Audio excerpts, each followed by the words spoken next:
Pirates starter Paul Skeens has won the 2024 NL Rookie of the Year award. If an Atlanta Brave were to win it in 2025, who would it be? I'll tell you next.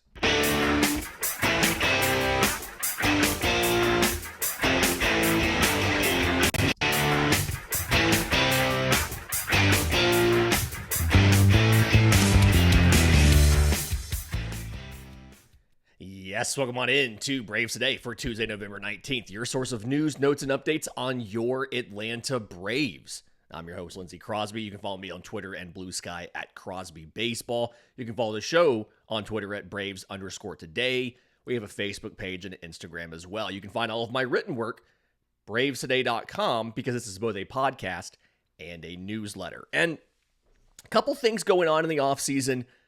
The Rule 5 protection deadline is this afternoon.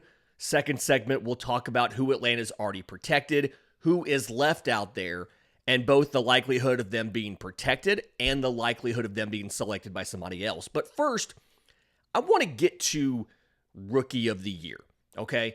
The Braves obviously have familiarity with this race. Michael Harris won Rookie of the Year.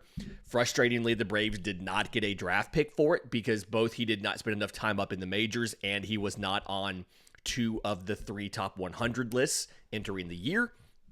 But he did that in 2022. Spencer Strider was the runner-up.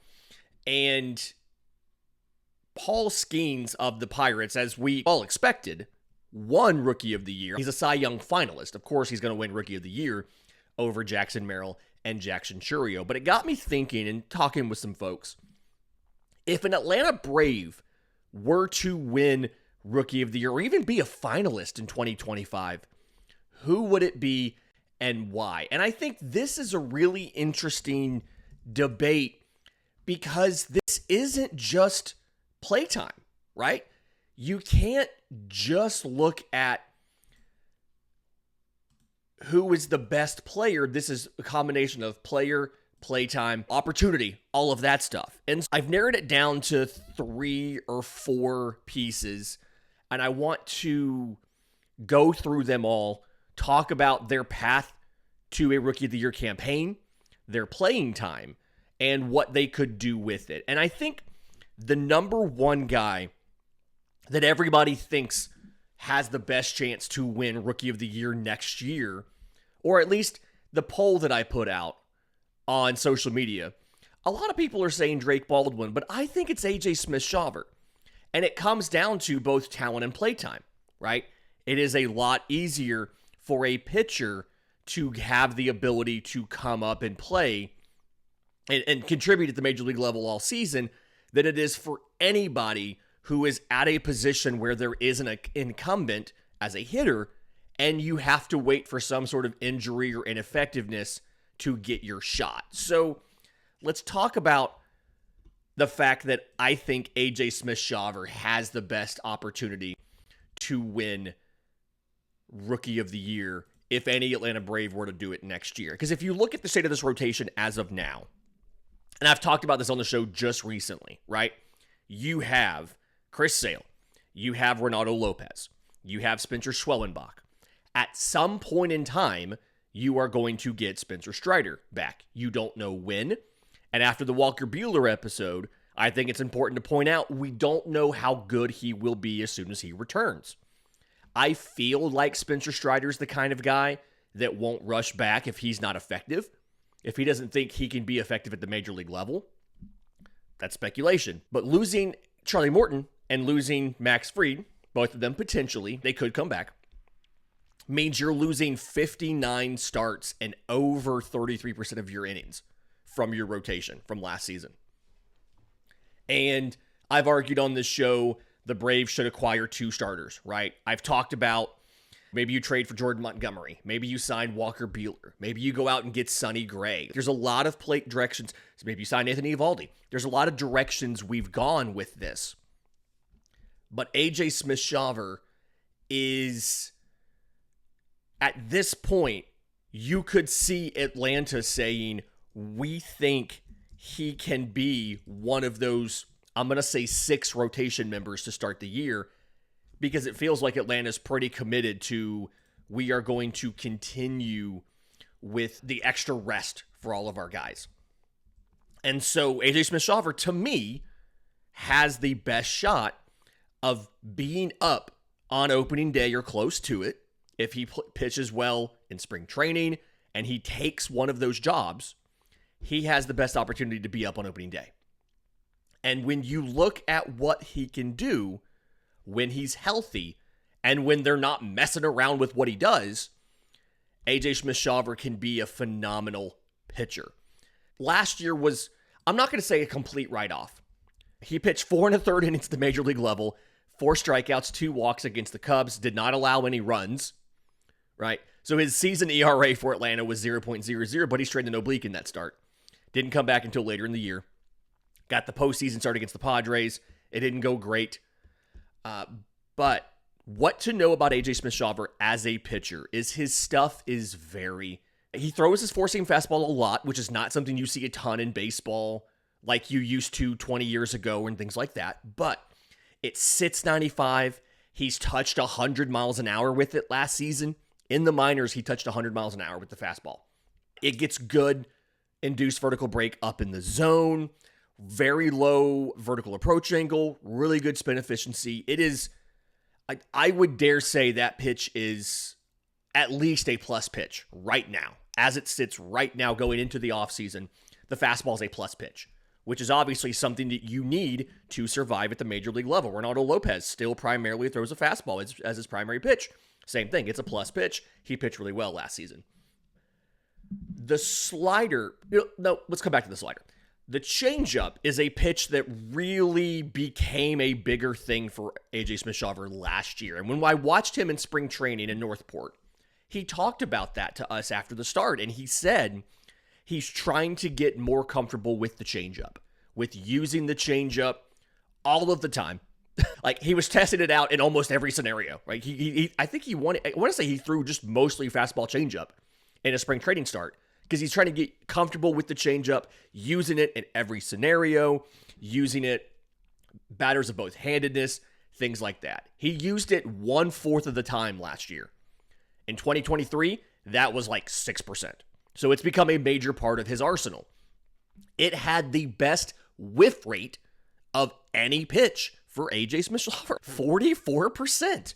He throws it in the mid-80s.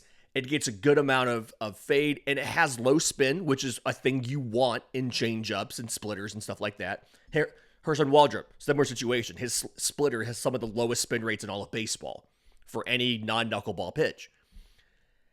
The slider, when he is comfortable with the slider he is throwing, is a very good slider. Sits mid to upper 80s. I love me a hard slider. Give me an 88 mile an hour slider 7 days a week and Sunday after church. I love it. It has some horizontal movement to it as well, but it's not a sweeper. And this is where I want to clarify. Some of the AAA numbers for AJ Smith-Shawver last year weren't great. But when you look at what Atlanta was asking him to do, they had messed around with the slider shapes. They had given him a sweeper, which really wasn't the best pitch for him. And so he had some of the struggles with that sweeper, trying to make it work, trying to land it where he wanted to land it, trying to learn how it works. And a reminder here, in AAA, his minor league record was 3-8. In Gwinnett, 3-7 with a 4.86 ERA in 20 starts, 104 strikeouts to 40 walks in 87 innings. A lot of that was because they and he were trying, really it was they, the team, was trying to force a sweeper on AJ Smith-Shawver, and that's just not, it wasn't the right pitch for him. It wasn't good for his biomechanics and what he does. So he's gone back to the normal one. He has a curveball as well. It has some good two-plane break to it. I like it. And when you look at what he does, he's got 5, when you look at the combination of both velocities, different velocity bands, and movements, there's 5 different things. He can cover almost every direction as far as fastball up, changeup, arm side, curveball, two-plane break, but going more glove side, and then slider down. He's got every direction covered. He's got multiple velocity bands. he sometimes struggles with locations, right? Of his 20 home runs he allowed, 9 were on the fastball, and a lot of those were when the fastball drifted over the middle of the plate. So he's not a finished product. But AJ Smith-Shawver, to me, has everything to be a mid-rotation, a number 3. They were comfortable throwing him in the postseason. I mean, it didn't go well, mind you, but they were comfortable with it because they also see his ceiling as a mid-rotation guy. I think AJ Smith-Shawver, plus he's insanely athletic. I don't think we understand how good of an athlete AJ Smith-Shawver is. So if there's somebody from this group that ends up being a Rookie of the Year candidate, the most likely guy is AJ Smith-Shawver because, 1, he has the talent, and 2, it's easier for him to get that opportunity than for somebody else, like my other guy, Drake Baldwin. I think he's the other candidate to be possible Rookie of the Year. And the poll for Smith-Shawver and Baldwin, as I pull it back up as I'm recording, neck and neck. They're within less than 1% of each other in the poll. Because I think Baldwin also has the skills to be an impact hitter at the major league level, but the opportunity for him is harder to see. Because he's not going to be Rookie of the Year as a backup catcher. Okay? Drake Baldwin is not going to be a candidate to win or to get votes for Rookie of the Year if he's starting twice a week. His path to playing time is harder than AJ Smith-Shawver because you carry 2 catchers. And we're expecting Sean Murphy to start most of the time, right? He'll take 4 out of every 5 starts. So for Drake Baldwin to get his opportunity, number 1, he has to make the roster over Chadwick Tromp. Or number 2, he has to be promoted to the roster if Sean Murphy gets hurt. And then he has to claim the majority of the playing time. If he makes the opening day roster over Chadwick Tromp, you're really counting on Murphy to get injured for Drake Baldwin to get an opportunity. Because I feel like if Murphy struggles, let's say that he's ineffective for 2 months or 3 months, it's probably going to take a while. It's just going to be hard for him to get the playing time necessary soon enough to be a Rookie of the Year finalist. I do think the skill's there. The average exit velocity is 92 miles an hour. The 90th percentile exit velocity last year in Gwinnett was 106. MLB average is 103. He's got the lefty aspect to it. I do think he hits too many ground balls. I talked about that yesterday, a couple weeks ago when we talked about Drake Baldwin. But absolutely, Drake Baldwin has what he needs to be an impact catcher at the major league level. It's just going to be harder for him to get the play time. A guy who it's going to be maybe not as hard to get the play time, but harder to make an impact, I think, is Nacho Alvarez. And that's what we saw in the poll as well. He was a clear third place out of the 3 names that I gave, simply because we saw him a little bit last year and he looked to be not ready, right? He struggled offensively at the AAA level, right? Nacho Alvarez, good contact, 87% in the zone, 82 overall, chasing under 25% of the time. That's plus, but he wasn't really hitting for a ton of impact. 90 percentile exit velocity of 101, just wasn't necessarily doing what he had to do to make an impact at the major league level. And then defensively, I still have questions about whether or not he can manage as an above average shortstop at the major league level, right? We know Orlando Arcia is an above average shortstop. We know that they're willing to live with his below average offense because defensively he is more than adequate. He's not exceptional, but Orlando Arcia is more than adequate.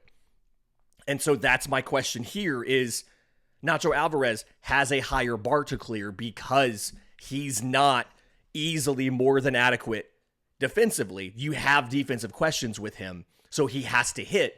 And I don't know if he's going to be able to do that right away. Enough in spring training to take the starting job from Orlando Arcia. So I've got Nacho Alvarez third.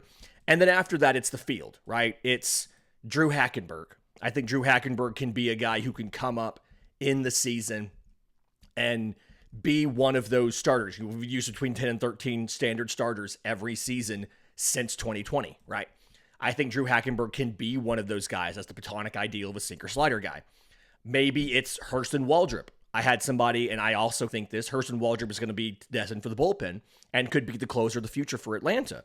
I just don't think that you're going to see a closer get into the Rookie of the Year voting. I can't think of the last time I saw a relief pitcher in the top 3 for Rookie of the Year, because if we already talk about a lack of impact from starters, because they pitch every 5 days, that's doubly so for a reliever that's going to get 50 appearances in a season out of 162 games. It feels like that's not something that voters are going to reward with a Rookie of the Year campaign. In just a minute, let's talk about the guys Atlanta's already protected in the Rule 5 draft, or from the Rule 5 draft, and other options to both be protected and be selected. We'll do that next, right here on Braves Today. Welcome back to Braves Today. Lindsay Crosby talking about both the Rookie of the Year race next season for the Braves and the Rule 5 draft that's coming up. So quick reminder of how this works. If you entered the teams or entered professional baseball at age 18 years or younger, you have 5 years in the minors before teams have to either add you to the 40-man roster or you are eligible to be selected in the Rule 5 draft. If you entered at age 19 or older, it's 4 years. And the way that this works is when the Rule 5 draft happens, which is the very end of the winter meetings, teams can pay a $100,000 fee to select a player that is available in the Rule 5 draft and add them not only to the 40-man roster, add them to their 26-man major league roster. They have to spend the entirety of next season on the 26-man major league roster or be offered back for $50,000 to their original team. Atlanta does not really play around with the Rule 5 draft. They don't do a lot here. I don't think they selected somebody since 2017. They grabbed a reliever, and relievers are by far the most common guys taken in these things. He was given back in spring training in 2018. He didn't even make opening day. And they haven't had anybody selected since 2021. And if you think about it, it makes sense, right? You have to take a minor leaguer who's never been in the majors, and you have to put them on your opening day roster and keep them up all season. And that's just hard for a World Series contending team to do. So Atlanta's never really done this. We have seen Atlanta make some moves to protect guys. Domingo Gonzalez was added last week. I'd argue that's more just to keep him out of minor league free agency than anything, but he led the entire minor leagues for the team in strikeout rate, 38.8%. He was selected in the minor league portion of the Rule 5 draft in 2022 for Atlanta. I legitimately think four-seam, slider, it's a guy you may see as a reliever come up for Atlanta this year, right? Atlanta yesterday did also select a guy, Roldy. Really interesting arm here. I think the reason you saw him selected is the potential, okay? Has a fastball with great velocity. He can touch 101. That is not a thing you see a lot in baseball, and that is obviously, it's very hard to teach that as well. Now, not a perfect fastball. It's got some kind of dead zone movement. It ends up in the middle of the strike zone a lot, which is a problem, obviously. But it's a good fastball from a velocity standpoint. He's got a hard slider along with it. Again, said it last segment, I love me a hard slider. An upper 80s slider, give it to me 7 days a week and Sunday after church. He went 2-2 with a 3.98 ERA in 40 2/3 innings. 56 strikeouts, 18 walks, and 2 home runs. He is very poor with control. He's probably one of the worst control guys in the organization, right? But it reminds me a lot of Daysabel Hernandez. When Daysabel Hernandez, great velocity, struggled with control and hitting the strike zone. He got injured. He came back from the injury. Atlanta helped him figure it out, and now we expect him to be in the pen this season. That is what I see Roldy Munoz can be. This is a low-risk addition. You can throw him on your 40-man roster. You don't have to put him in the major leagues. You just have to put him on the 40-man roster. And if you can figure out this control stuff, Munoz can absolutely be a dog for you in your bullpen. Again, he would be the hardest throwing member of the Braves bullpen the day he comes up because he can hit 101, 102. and you cannot teach that. He would immediately be the guy who would come up. Now, the big surprise so far, and you still have time, the protection deadline is at the end of the day today, so you still have time. But the big surprise so far, and a guy I don't expect to get protected, is Luis Diavilla. As a left-handed starter, he's 23 years old, was drafted, or was originally signed by Colorado, and I think we acquired him in the Rule 5 draft, the minor league portion, in 2021 from the Royals. He repeated Double-A this year. Last year, 23, 6-10, 3.28 ERA in 25 starts, 125 strikeouts in 123 and a third innings, 61 walks. Last year, 4-10, 3.74 ERA. His ERA went up by half a run despite repeating the level. 19 starts, 101 innings, 79 strikeouts. His strikeout rate also dropped despite repeating the level. He's a sinker changeup guy. His whole game is weak contact, soft ground balls, rack up double plays, things like that, and get out of stuff. And that is a useful skill set at the major league level if you can make it work. You have a sinker slider ground ball guy in Bryce Elder. And we've seen what that looks like when it works, what that looks like when it doesn't. The thing for Luis Diavilla, he has value to a major league organization. He has less value for Atlanta than other teams because Atlanta has so many pitching prospects ahead of him. If you look at the guys who made it to AAA last year, when he couldn't make it, it's obvious he's very far back in the pecking order. I'm looking at Fangraphs right now, and when you look at the starting pitchers listed for AAA, there are 12 guys, and he is 12th of 12. All the rest of them have made AAA. And he could just never find an opportunity to come up to AAA. Even when you had AJ Smith-Shawver and Hurston Waldrop hurt, they put other guys in AAA over him. I don't expect him to get protected. I honestly don't think he's going to get protected. He may be selected by somebody. I don't know, though, because it's like he doesn't generate swing and miss. It feels very unlikely that he's going to be able to survive at the major league level next season. So he may make it through unselected. He may get taken by somebody like in the Athletics, like the White Sox, somebody who can bring him up and try. You never know. Maybe they can make him into a back-end starter, an ERA of 4.5, and get through a season with him. Who knows? But odds are he's not going to get protected by Atlanta, and he may or may not get selected. I grabbed some notable infielders, catchers, outfielders who are all available. Infielders, Luke Waddell and Cal Conley. Waddell's a 5th rounder out of Georgia Tech. Conley's a 4th rounder out of Texas Tech. Conley hasn't made it past Double-A. 261 games. He repeated the level. Batted .230 combined in the 2 seasons in Double-A. 6 homers. Stole some bags. I think he's a good defender. I think he's a better defender than Luke Waddell, who feels like a second baseman who can stretch to cover short or third, and he did that a little bit last year. .232 hitter in AAA in 140 games, 2 home runs. If you are keeping one of these guys, I think Conley's the one you keep. I feel a little more confident that he could figure it out. But either way, I don't think any of them need to be added to the 40-man roster. I think if one of them gets selected, I doubt one of them will get selected. I think you're okay here. I don't think you have to protect either one.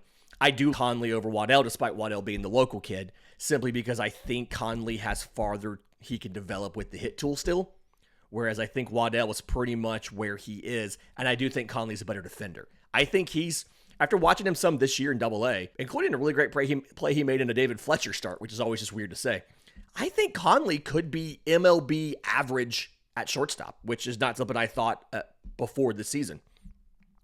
Looking at the catchers, Tyler Tolvey, Adam Zabrowski are the 2 real catchers I think you have to pay attention to in this. I still don't necessarily think that they're going to get taken by anybody. The defense is iffy. They're both college guys. They've got some raw power. There's some potential there. But just neither one of them have really put it together yet in the minors. And it doesn't feel like, I think they're both going to be Double-A probably. I don't necessarily think either one of them gets selected. I don't think you have to protect them either. For the outfield, Cody Milligan, Jesse Franklin are the two that I'm looking at. Milligan is defensively, he's useful. He's a very good defender in the outfield, right? He can also play a little second base. Remember how Eli White did that last year? He came in and played a little bit of second base as well as the normal outfield stuff.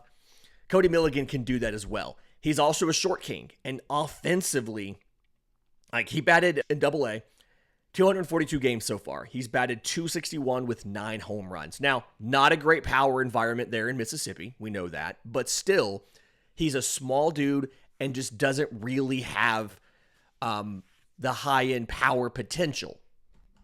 Could he be a contact-oriented defensive fifth outfielder type? He absolutely could. You have guys like that. I don't think you have to protect him from the Rule 5 draft to keep somebody from taking him, especially because he's never passed Double-A yet. Double-A to the majors is still a leap for a lot of guys. So I think you're okay, but I do think there's some potential here. And then Jesse Franklin's the real big one. 2020 draft, the same Spencer Strider, Bryce Elder draft, right? He's the only one of those guys who's not made the majors either.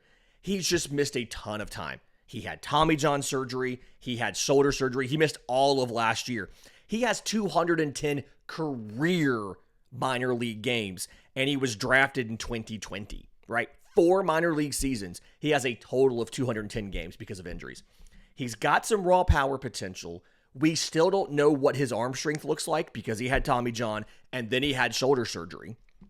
And so you have questions about, can he probably can't play right at this point. Could he play center and left? And then is this something where he's going to end up being confined to left field? Can he play some first base? Because the power potential's there. It's just, he's played so, he didn't play at all last year. He literally did not play at all in 2024. I don't think anybody's going to take him. I do still think he could turn into something with some play time and a chance to break out. We just have to see him healthy. And so no need to protect him because nobody's going to take him because they can't go from having him play some in 23, not play at all in 24, and then put him in the majors. That's not going to happen. So I think you're okay here. And I don't expect Atlanta to take anybody. Again, it's just so hard to take guys in the Rule 5 draft and keep them on your major league roster all year. If you do take somebody, it's definitely going to be a pitcher, right? A reliever. That is who you can, because you can stash him in the pen like we did with Luke Jackson down the stretch last year. You can stash him in the pen and you can use him in blowouts, either up or down, and get him through a season and then put him back in the minors. But I don't expect Atlanta to take anybody. Stick around. A lot of other great stuff coming up this week. If you're listening on audio, do us a favor, leave us a 5-star review. If you're on YouTube, subscribe to the channel, hit the notification bell. Also leave us a 5-star review with some kind words because I really like to read those. And until next time, this has been Braves Today.